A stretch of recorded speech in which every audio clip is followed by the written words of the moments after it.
Hello, TDF fans.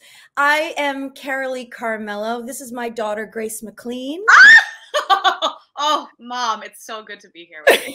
It's good to see you, honey. I am an old white lady against a white background and wearing a dark green sweater, and I have reddish hair that comes from a bottle. You, Grace? Yes. Well, I'm the ginger over here in the bluish shirt against the green background. And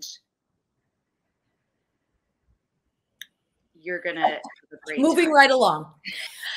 We play the fabulous villainesses in Andrew Lloyd Webber's Bad Cinderella. According to this description, I am Cinderella's evil social climbing stepmother. I kind of resent that description. I feel that she's very misunderstood. I don't know how you feel about your character, Grace. Absolutely, of course. So I play the queen. My description, and it's accurate. I'm the hunk-loving queen. Absolutely right. And mother to a couple of guys, a couple of cute guys, Charming and Sebastian. Yeah. Tell me about your relationship with the stepmother.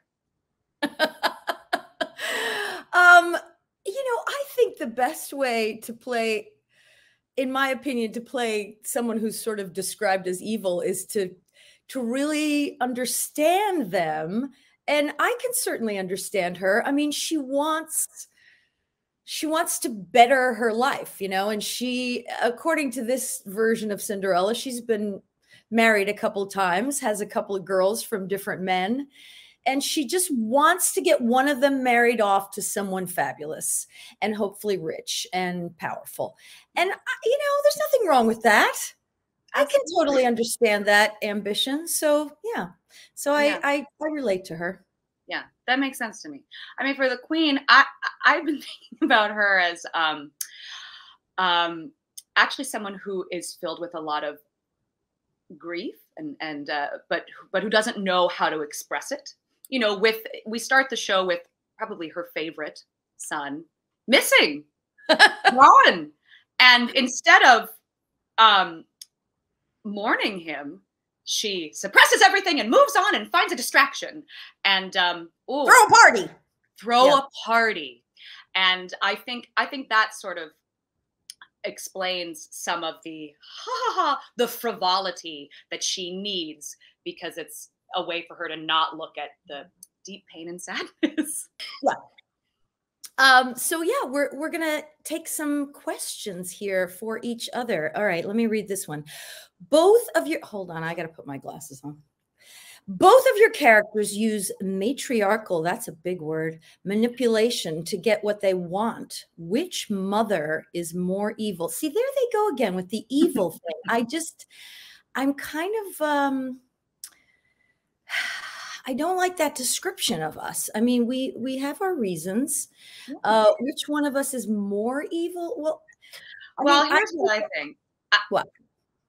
I think ultimately we're not necessarily redeemable in the world of this show. I think we can definitely be understandable and understand our motivations, but stepmother, she can't handle my gay son. And that's a little too far. That's a little too far for Queenie.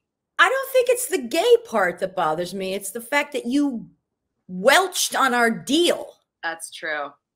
That's what really bothers me. I don't care who's getting married to who, but my daughter was supposed to marry. Anyway, spoiler alert, we're ruining the end.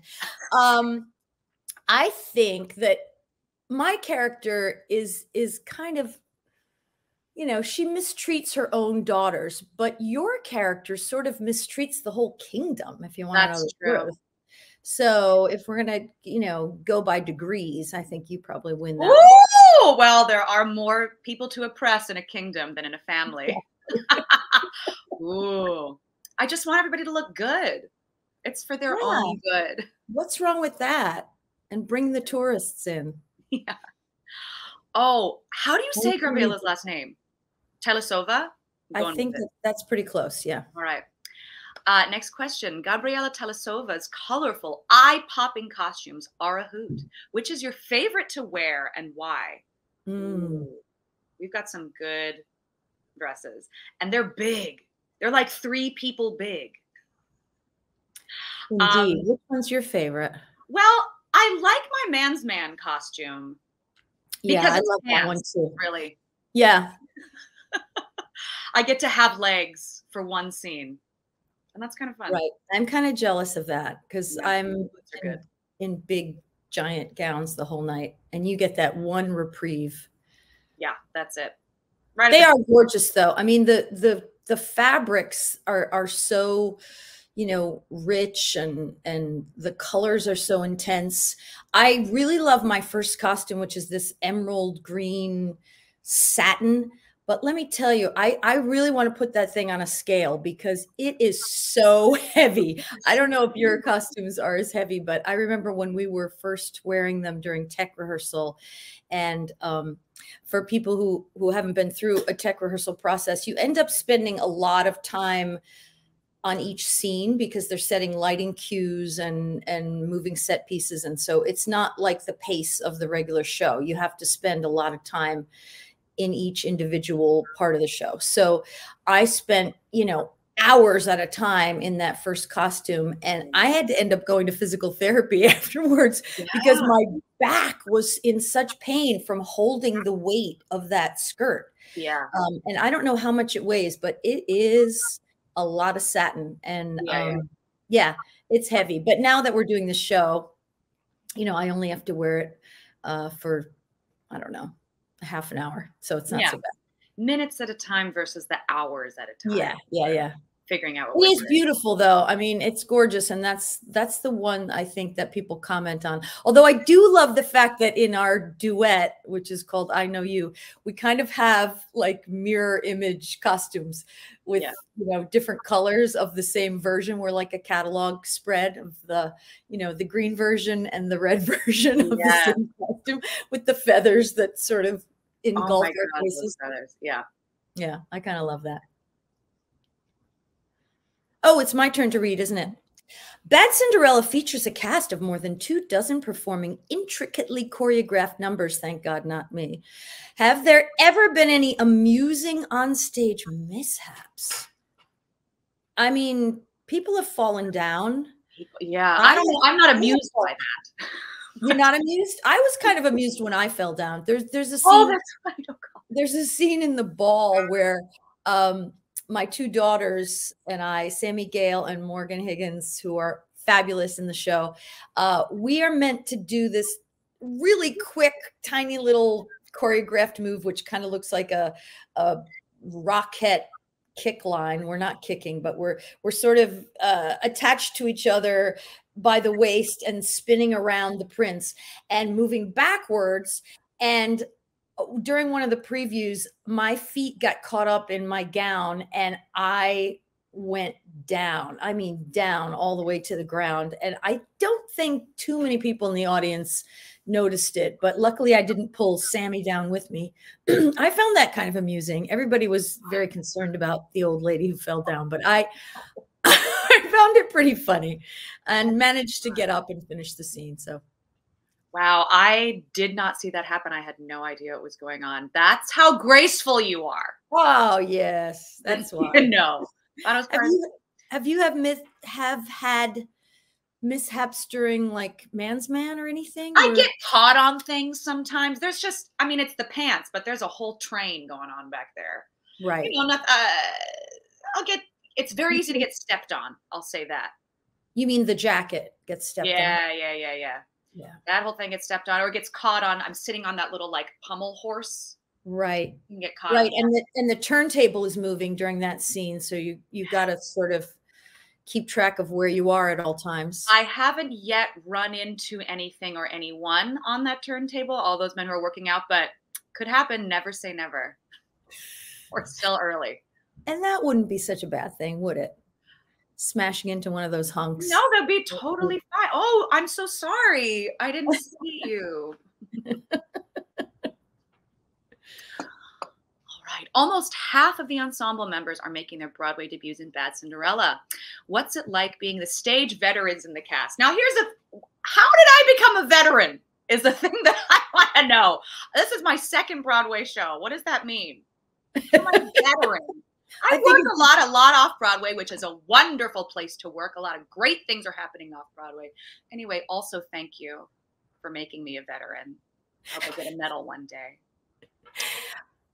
Yeah, you're a veteran because we're not in our 20s. I think that's basically what I think it means, yeah, great.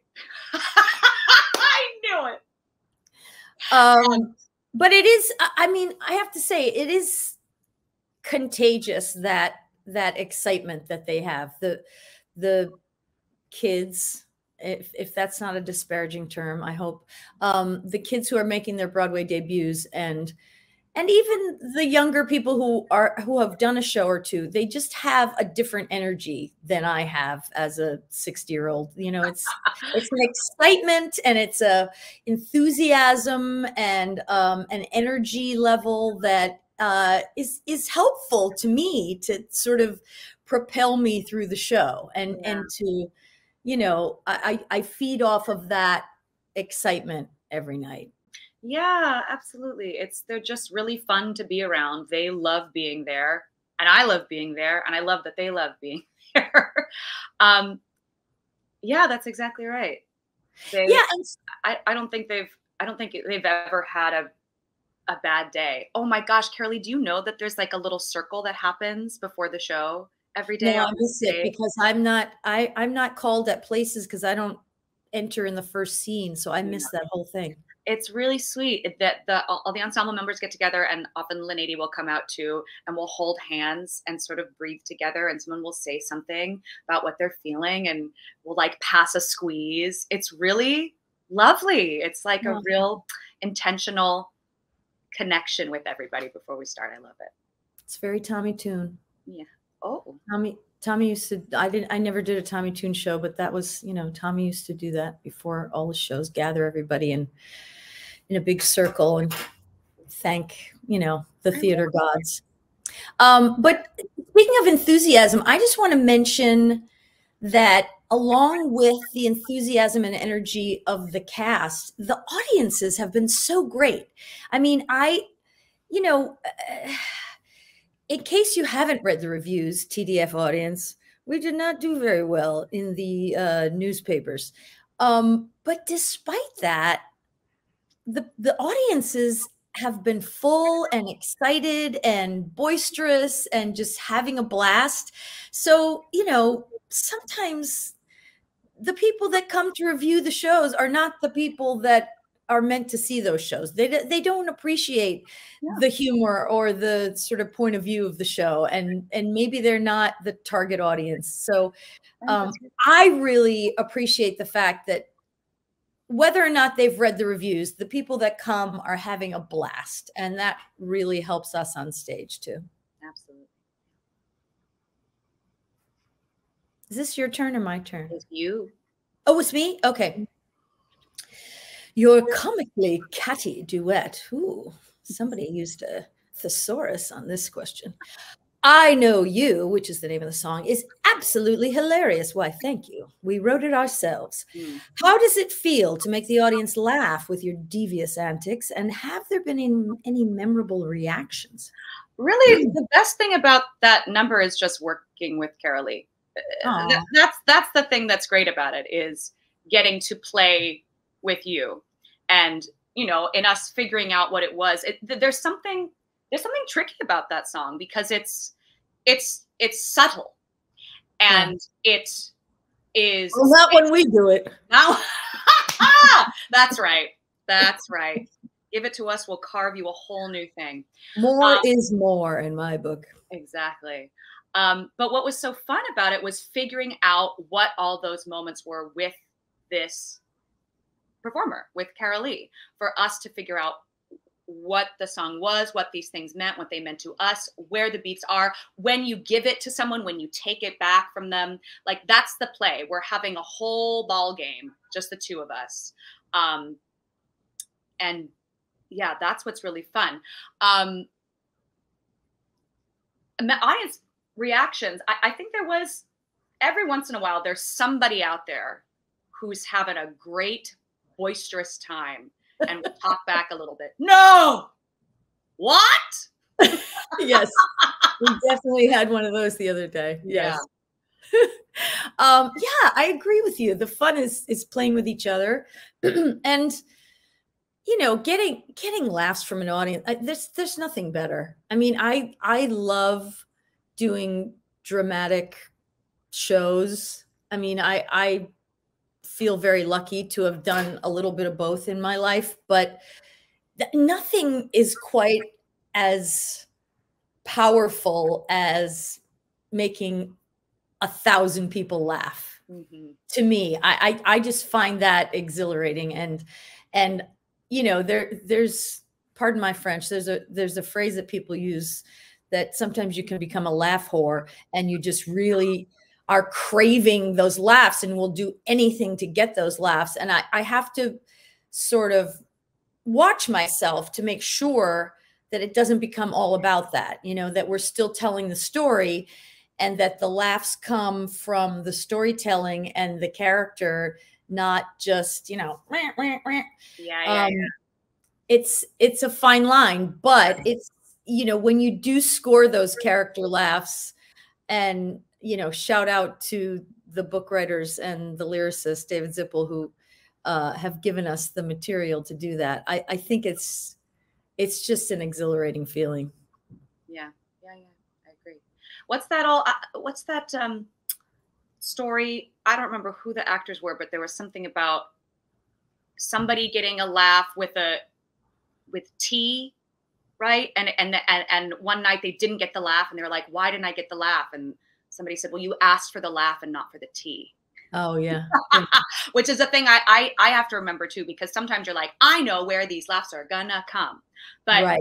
if I fall into that, it's not gonna land as well as if I remember to do the thing and talk to the person I'm talking to, and sort of like remember to be in the moment and the reality of the scene. And that's when the laugh becomes a surprise, and not a, oh, I saw that coming laugh.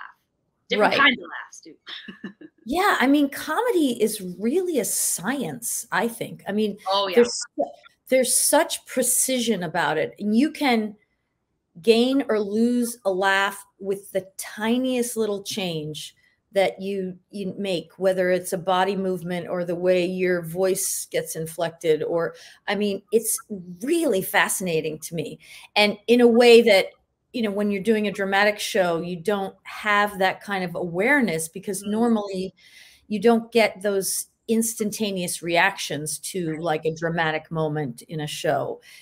You assume that people are having emotional reactions, in the audience, but you don't really get, an auditory confirmation of that like you do with a laugh.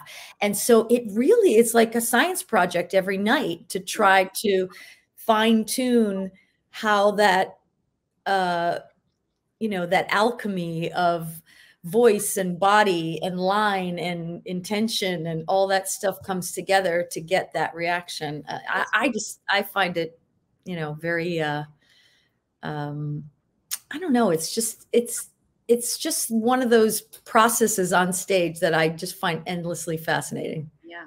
And really, because the audience is the last ingredient, and they're like the wild card. Like we, in the science project, we have most of the ingredients. We've got each other, we've got experience, we've got those script. We've got a script, and then the audience is going to tell us what they like and where they are. So there's this other level of listening that we have to do to try to meet them where they are, try to get them where we are too. And sometimes, it's fascinating. Sometimes we'll think like, I don't know if that audience was really with us. And then at the end of the show, everyone's on their feet and having a great time. Right. And maybe it was just 2 o'clock, You never know. Yeah. Oh, is this you? Yeah. Which fairy tale character did you most identify with as a child, and which do you relate to now? Yowza. Yowza. I mean, I always sort of thought Goldilocks was very brave. When I was a kid, I enjoyed the fact that she was this little girl walking through the woods all by herself and just kind of going into this random house without being scared and taking a nap, which I enjoy now. Yeah. What about now? Now, I guess I feel more like the old lady in the shoe. Although I don't have that many children. I only have 2 children, but yeah, it's a whole different thing. What about you? Fascinating. I don't know why, but I can't get the girl with the red shoes out of my head. Do you know this one? You mean like It's the not ballerina? It's a Hans Christian Andersen story. And there's this girl, she's a little orphan girl, and this blind old lady takes her in, and they're going shopping one day, and the girl's like, I want those red shoes. And the old lady's like, you can't have those. Those are too flashy. And let's go to church. And then, but the old lady is blind. And so the little girl buys the shoes anyway, somehow. And then when she puts them on, I think they go to church, and after church, she starts dancing because she just. So it is the red shoes. It's yeah, the red but she can't stop dancing. And so the shoes are like cursed, and she has to dance off into the woods. And then I don't know if it's a woodsman or the angel of the Lord or somebody has to cut off her feet. And then she goes, as a child, I think I had a lot of fear about doing the wrong thing. So maybe that's why that's coming up. That Hans Christian Andersen had a dark mind, didn't he? Yes, he did. Oh, that Little Mermaid, that Hans Christian Andersen Little Mermaid is done and well for her. Done and well. Who do I like now? Now I'm gonna flip it around, and this was another fairy tale character that I liked, and I still like, and it's Sleeping Beauty. Oh. Now I don't entirely know why I love her. As a child, I loved her dress, still do. Loved her song, her Disney song. Yeah, yeah. I know you, I was with you once upon a dream. I know you, na, na, na, na, na, na, familiar to me. Lovely. I've always wanted to sing that song as like a jazz number, to like waltz it up and sort of slow it down. I've always wanted to do that. And you know what? I will. You will. I'm gonna. You're doing it. Yeah. We need another question. Mm-hmm. Oh, Grace, in addition to being in musicals, you write your own. And Carolee, you pursued business in college. Tell us about your non-acting ambitions. Ooh, well, I feel like yours are so much more impressive because these are things that you're still doing that make you such a Renaissance woman. Mine are sort of in the past. So yeah, but I'm curious about that. I mean,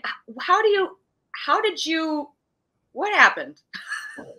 And also, I'm curious about like, what about that sort of foundation do you see still sort of like running through your roots, or do you at all? Well, I guess what happened was in high school, I never did musical theater or any kind of theater in school, really. I guess I sang when I was younger, like in grade school, I was in choir. That's about it. But I never really thought of show business or theater as a career. I always wanted to be like a lawyer or a big corporate executive with a corner office and a briefcase and a suit and feeling very powerful. And so my dream was to go to college and get a business degree and then like figure out what to do after that.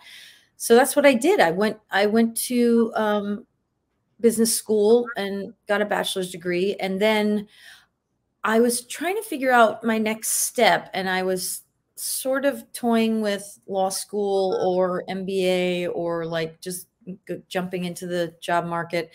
And then I was offered this summer job at a theater in upstate New York, not too far from where I grew up. And I thought this will be a fun thing to do for the summer, just to kind of clear my head after college and figure out next steps. And I went up to do this show with all these New York actors. And it was a musical called They're Playing Our Song, Neil Simon and Marvin Hamlisch's show. And and it was really fun. And the people were really fun. I mean, a lot more fun than people in business school ever were.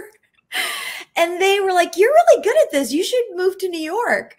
And I thought, I mean, I'm sure I'm not going to be able to keep up with the people who have been doing this all their lives, but why don't I just move to New York and get it out of my system, find out that I'm going to be a big failure. I'll give myself a year, and this way I won't have regrets about it when I'm, you know, in my 50s and 60s, looking back and thinking, what if I'd moved to New York in 1983? So that's what I did. I mean, and God bless my parents. They were supportive and said, you know, try it. So I moved to New York with no training whatsoever and just started auditioning for shows. And every year or so I would say, okay, that's enough. And then I would get another job that would suck me back in. And so here I am 40 years later, still kind of going job to job and saying to myself, about that MBA or this. Yeah, no, seriously, every once in a while I go, maybe I could still, like, definitely during the pandemic, I thought, could I still go to law school? I wonder if I could do that. Like, do I have enough time to finish law school and start a new career in my 60s? Like, I seriously thought about it. But yeah, so it was sort of ass backwards by accident. And I just kind of learned from doing. I don't have any formal training. I didn't go to voice lessons or acting classes or any of that stuff. I just learned from directors and musical directors and other actors, and, you know, learned by doing. So yeah, that's the best way to do it. That really is. And tell everybody about all your amazing composing and all the wonderful other projects that you have. Well, yeah, you know, when I said, give me the training. I went to a performing arts high school. I went to Oh, so you knew way back when that you wanted to do this for a living. Yeah. I mean, here's what I said. I'm going to be an actor or a writer or a psychiatrist. I mean, and I think it's all kind of the same. I was going to say, it's kind of all one big pot. Yeah. All the same. Yeah. So, you know, I started taking acting classes when I was 8 at South Coast Repertory in Orange County, which is a great, like, regional theater. If anybody's been out to Orange County, California, or is from there, hello. Yeah, and then I went to his high school, and then I was a serious actor. I was not a singer. I was a serious actor in high school. My God. Like, give me the Greeks. Ugh. And then I was like, I like singing too. And then I came to musical theater school, but that was, I studied musical theater in college for 2 years, and then I left because I wanted to do some other things. And also I was like, I don't really sound like these people. I don't think I have a musical theater voice, and that's fine. I'm just going to do the things that I am interested in. And that's been me. I'm just going to do the things I'm interested in. I left that to do Shakespeare for a year. I left that to go do experimental theater. And then I graduated, and I was like, oh, I'm not going to get any jobs because I'm a weirdo. I'm a weirdo that no one knows how to cast. Cool. I'm going to learn how to write for myself. I didn't have any training in the writing either. That was the thing. I was just like, I know that I want to be performing. No one's casting me in anything. So I'm going to do it for myself. And that's when I started writing songs. I got a band together.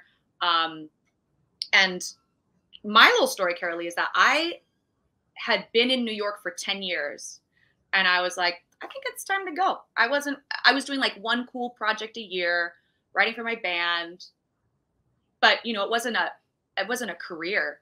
And I felt like, you know what I'm going to do? In a year, I'm going to be in school somewhere. And I wasn't entirely sure for what. I think it might be, in the pandemic, I took some classes in speech and language pathology, because is, if I were to go back to school, I think it would be for something like that. Because the voice is a thing I'm interested in, but not necessarily just a performing voice, not voices just of performers, but like how it relates to identity, how it relates to how we express ourselves, the intersection of the sort of like pedagogy of the mechanism, and how that relates to emotion, psychology, expression. Fascinating. Anyway, I thought that was what I was going to do.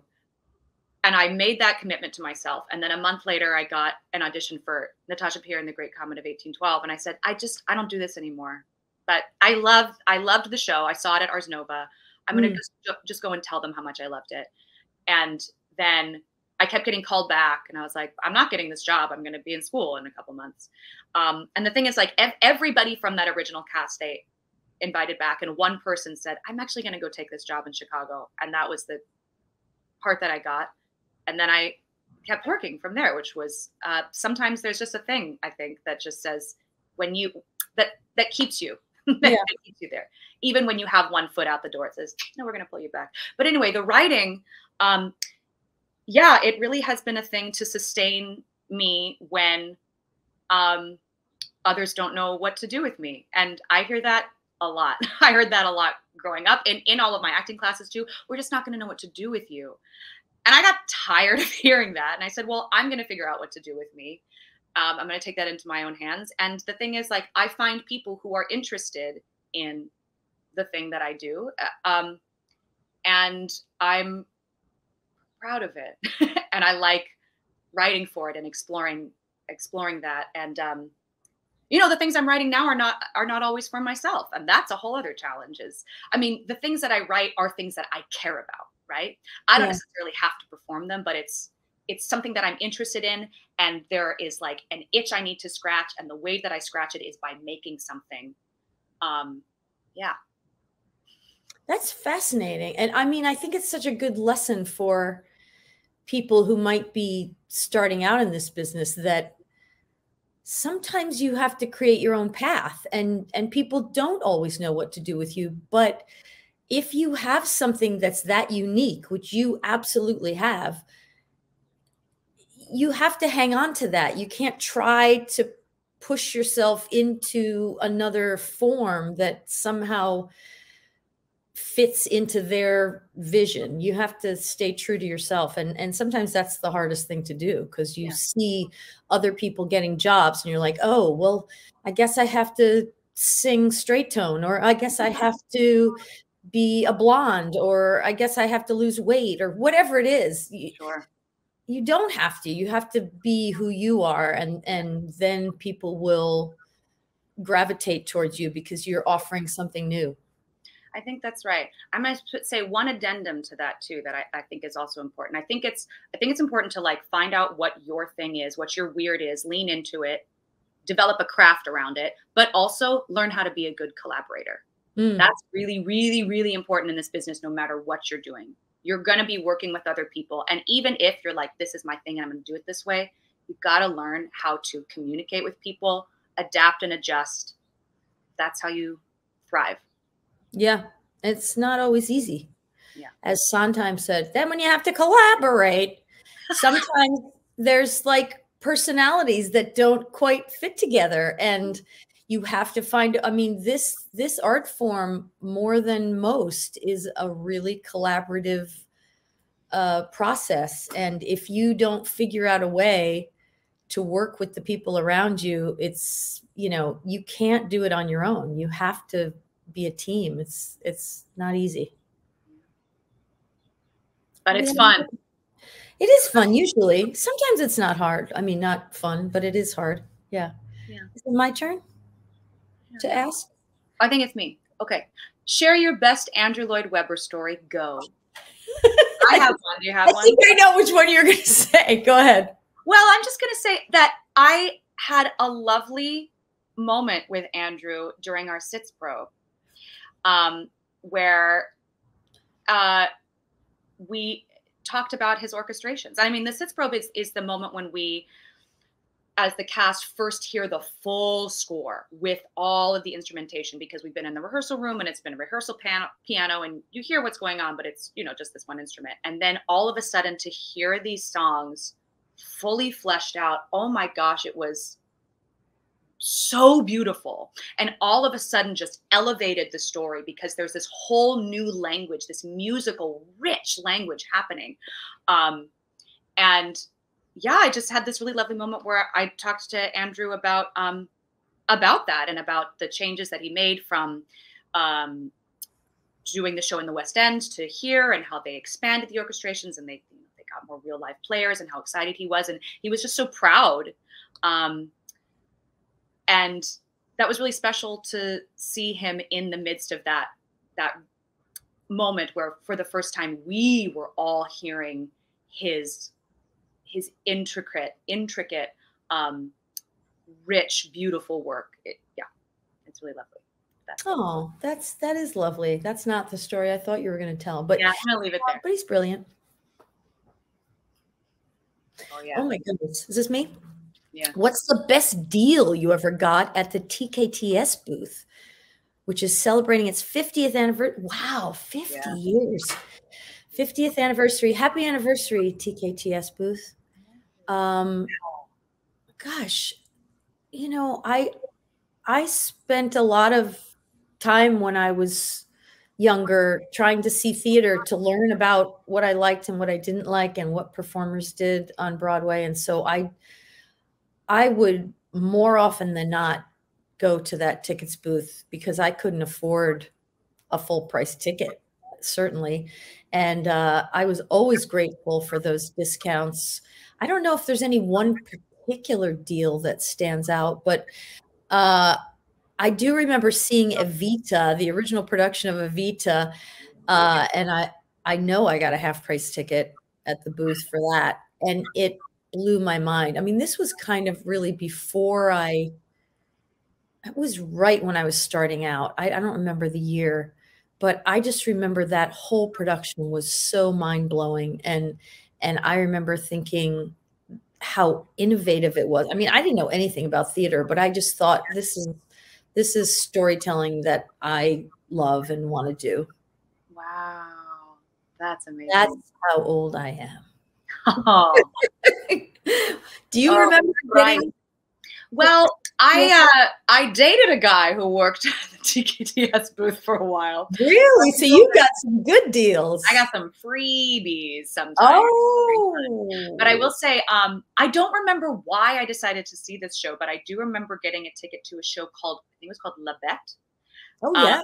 And it was with, I think, David Hyde Pierce and Mark Rylance. Listen, anytime you can see Mark Rylance is a deal. That man is so incredibly compelling. Yes, I think David Hyde Pierce is in the show. David Hyde Pierce is amazing. You cannot take your eyes off of Mark Rylance. Also, it was a show about this man who wouldn't stop talking and who was so freaking annoying and awful. Like, gosh, so compelling. I just, an absolute thrill to see him. You know, and I never got to see his Olivia, his 12th Night Olivia, which I am devastated by. But I'm thrilled I've seen him at least the once. Wow. Please come back and Broadway, Mark. And I will go to David Hyde Pierce, one of the nicest men in show business ever. Oh, that's so good to hear. Sweet, sweet guy. And I've never had a chance to work with him, but every time I see him in an event or a concert or something, he's always so lovely. And he goes out of his way to be kind to people, which is just, I think that's amazing. Wow. That is so great to hear. I love hearing that about somebody who is as wildly, weirdly talented as he is. That's really nice. Yeah, absolutely. Last question. Oh, good. Who's it? Me? Last question. Be each other's casting directors. What role would you put the other in? Carolee, I'm casting you in some Shakespeare. Oh, I've never done Shakespeare. Okay. I know. And you would be fantastic. You would be a great Catherine in Taming of the Shrew. Come on. I mean, I've done the musical version of that. Exactly. But also, I want to see your Titania in Midsummer. Queen of the Fairies, honey. Oh, I don't really know that. Oh my gosh. She's so fun. Everybody's like, gets under a love spell. Her love spell makes her sleep with Bottom, who I believe he's one of the mechanicals. He's like the rudest of the mechanicals. He's like of the clowns. And he gets like an ass's head and she falls in love with him. And her husband, who's the king of the fairies, is laughing in the corner. She is wonderful. She's so fun. She's so funny. I need this for you. universe, Carolee Carmello is going to play Titania in the next one.